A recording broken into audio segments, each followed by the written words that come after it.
தேர்தல் முடிவுகள் மூலம் அதிமுகவை மக்கள் நிராகரித்து விட்டனர் என தமிழக பாரதிய ஜனதா கட்சியினுடைய தலைவர் அண்ணாமலை கூறியிருக்கிறார். அது குறித்து நமது கடையர் செய்தி பிரிவில் என்ன என்பதை பற்றி நாம் பார்க்க போகிறோம்.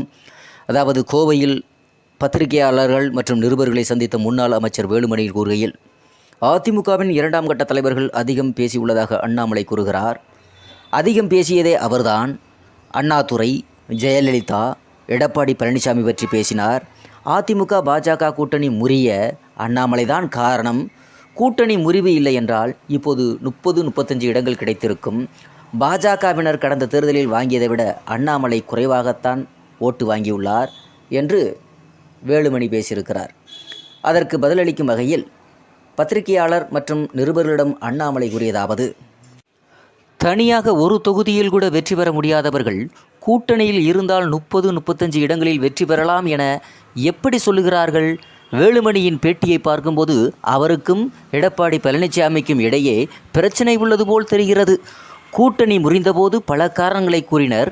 தற்போது அவர்கள் பேசுவதை பார்க்கும்போது உட்கட்சி பிரச்சனை இருப்பதை காட்டுகிறது. அதிமுக ஆளுங்கட்சியாக இருந்தபோது வெற்றி பெறவில்லை. அதிமுக தலைவர்கள் மக்களால் நிராகரிக்கப்பட்டு உள்ளனர். அவர்களின் அரசியல் வேண்டாம் என மக்கள் முடிவு செய்துள்ளனர். கூட்டணியில் உள்ளபோது ஒரு பேச்சு, இல்லாத போது ஒரு பேச்சு பேசுகின்றனர். கோவையில் அனைத்து எம்எல்ஏக்களையும் வைத்திருக்கக்கூடிய அக்கட்சி 3 சட்டசபை தொகுதிகளில் டெபாசிட் இழந்திருக்கிறது. இதற்கு முன்பு இங்கு அக்கட்சி டெபாசிட் இழந்தது கிடையாது. கோவை மக்கள் அதிமுகவை நிராகரித்து விட்டார்கள். இதனால் ஏற்பட்ட விரக்தியில் வேலுமணி போன்றவர்கள் பேசுகிறார்கள். வாய் பேசாத ஆட்டை நடு ரோட்டில் வெட்டி அதனை வீடியோவாக சமூக வலைதளங்களில் திமுகவினர் வெளியிடுகிறார்கள். அவர்களுக்கு என் மீது கோபம் இருந்தால் என் மீது கை வைக்கட்டும். வாய் பேசாத ஆடு மீது கை வைக்காதீர்கள். 10 ஆண்டுகளாக அதிமுக ஊழலை மக்கள் பார்த்துள்ளனர். அதனை எடுத்து காட்டுவது என் கடமை என்று அண்ணாமலை பேசியிருக்கிறார். மேலும் அதிமுக குறித்தோ எடப்பாடி பழனிசாமி குறித்தோ எஸ்பி வேலுமணி குறித்தோ பேசுவதற்கு அண்ணாமலைக்கு எந்த அருகதையும் இல்லை. அண்ணாமலை முதலில் தனது பதவியையும் இருப்பையும் காப்பாற்றி கொள்ளட்டும் என அதிமுகவினுடைய ஐடி விங் விமர்சித்திருக்கிறது. எடப்பாடி பழனிசாமிக்கும் எஸ்பி வேலுமணிக்கும் உட்கட்சி பிரச்சனை இருக்கிறது என்று அண்ணாமலை பேசியதற்கு பதிலடியாக இந்த விமர்சனம் சொல்லப்படுகிறது. இது தொடர்பாக அதிமுக ஐடி விங் தனது எக்ஸ் பக்கத்தில், அதிமுக குறித்தோ எடப்பாடி பழனிசாமி குறித்தோ எஸ்பி வேலுமணி குறித்தோ பேசுவதற்கு அண்ணாமலைக்கு எந்த அருகதையும் இல்லை. தன் தலைக்கு மேல் தொங்கிக் கொண்டிருக்கும் கத்திகளை பார்க்காமல் அதிமுக பற்றி மூக்கு வியர்க்க பேசும் அண்ணாமலை முதலில் தனது பதவியையும் இருப்பையும் காப்பாற்றி கொள்ளட்டும். ஆடு, ஓனாய், நரி என எது வந்தாலும் எப்படி கொக்கரித்தாலும் அதிமுகவை அசைத்து கூட பார்க்க முடியாது என்று அதில் தெரிவிக்கப்பட்டிருக்கிறது. முன்னதாக அண்ணாமலை செய்தியாளர்கள் சந்திப்பில் பேசியபோது 2019 அதிமுக ஆளும் கட்சி அப்போது நடந்த தேர்தலில் மோடி தலைமையில் பாஜக 303 தொகுதிகளில் வென்றது. அப்போது ஆளும் கட்சியாக இருந்த அதிமுகவுடன் பாரதிய ஜனதா கட்சி கூட்டணியில் இருந்தபோதும் தமிழகத்தில் பாஜக வரலாறு காணாத தோல்வியை சந்தித்தது. 2024 கண்கட்ட பிறகு சூரிய நமஸ்காரம் என்று அதிமுகவுக்கு தெரிந்த பிறகு தற்போது பாஜக அதிமுக ஒன்றாக இருந்திருந்தால் 30 தொகுதிகளை வென்றிருப்போம் என்கிறார் எஸ்பி வேலுமணி அவர்கள். அதிமுக தனியாக இருந்தே ஒரு சீட்டு கூட ஜெயிக்கவில்லை. பிறகு எப்படி ஒன்றாக இருந்தால் 30 சீட் ஜெயிப்போம் என்கிறார்?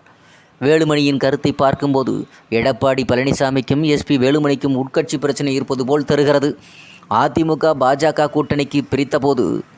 கூட்டணி பிரிந்திருந்தபோது பாஜக மீதும் குற்றம் சாட்டியவர்கள் தற்போது கூட்டணி இருந்திருந்தால் வென்றிருப்போம் என்கிறார்கள்.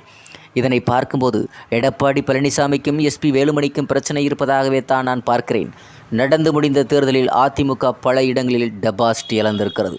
இந்த தேர்தலில் கிட்டத்தட்ட கிடைத்திருக்க பாடம் என்னவென்றால், தமிழகத்தில் அதிமுக தலைவர்கள் எல்லாம் மக்களால் நிராகரிக்கப்பட்டிருக்கிறார்கள் என்பதே. சந்தர்ப்பவாத அரசியல் வேண்டாம் என மக்கள் நினைக்கிறார்கள். கோயம்புத்தூரில் 6 சட்டப்பேரவை தொகுதிகளில் அதிமுக வசம் இருக்கிறது. இதில் 3 தொகுதிகளில் அதிமுக டெபாசிட் இழந்திருக்கிறது.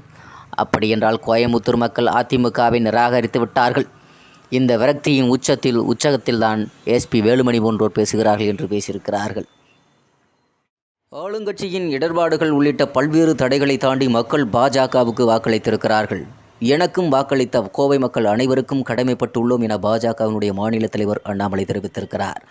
கோவை வந்த அண்ணாமலை இன்று விமான நிலையத்தில் செய்தியாளர்களிடம் பேசுகையில், பாஜகவுடன் கூட்டணி வைத்திருந்தால் 35 இடங்களில் வெற்றி பெற்றிருப்போம் என அதிமுக தரப்பு கூறப்படுவதை பார்த்தால், எடப்பாடி பழனிசாமிக்கும் எஸ்பி வேலுமணிக்கும் இடையே ஏதோ பிரச்சனை தொடங்கியுள்ளதாக நான் பார்க்கிறேன். 2019 ஆளுங்கட்சியாக இருந்தபோது கூட அதிமுகவால் மக்களவைத் தேர்தலில் ஒரு இடத்தில்தான் வெற்றி பெற முடிந்தது.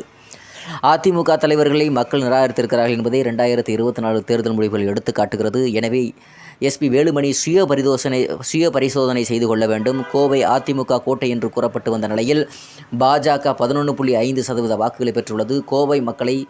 கோவை மக்களவை தொகுதிக்கு உட்பட்ட 3 சட்டமன்ற தொகுதியிலும் அதிமுக வேட்பாளர்கள் டெபாசிட் இழந்திருக்கிறார்கள்.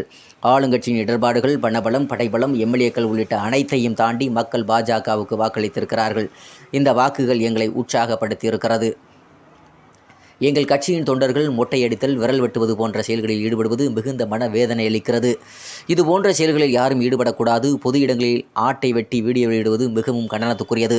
நான் கோவையில் தான் இருக்கப் போகிறேன். திமுகவினருக்கு கோபம் இருந்தால் என் மீது கை வைத்து பார்க்கட்டும். தமிழகத்தில் பாஜக ஒரு இடத்தில் கூட வெற்றி பெறாததற்கு நான் தான் காரணம் என கூறியுள்ள நடிகர் எஸ்வி சேகரை, எனக்கு யார் என்றே தெரியாது. என்னுடைய செயல்பாடுகளால் தான் பாஜக தமிழகத்தில் இரட்டை இலக்கு வாக்கு சதவீதத்தை பெற்றுள்ளது என நான் கூறுவேன். மக்களுக்கு நாங்கள் அளித்துள்ள வாக்குறுதிகளை படிப்படியாக நிறைவேற்ற நடவடிக்கையை மேற்கொள்வோம். தமிழகத்தில் பாஜக படிப்படியாகத்தான் வெற்றியை பார்க்க முடியும். கோவை தொகுதியில் இதற்கு முன்பு போட்டியிட்ட சிபி ராதாகிருஷ்ணன் பெற்ற வாக்குகளை விட நான் பெற்ற வாக்குகள் குறைவு என எஸ்பி வேலுமணி அண்ணன் தவறான புள்ளி விவரங்களை செய்தியாளரிடம் பகிர்ந்து வருகிறார். நாங்கள் கோவை மக்களுக்காக கடமைப்பட்டுள்ளோம். கோவை மக்களின்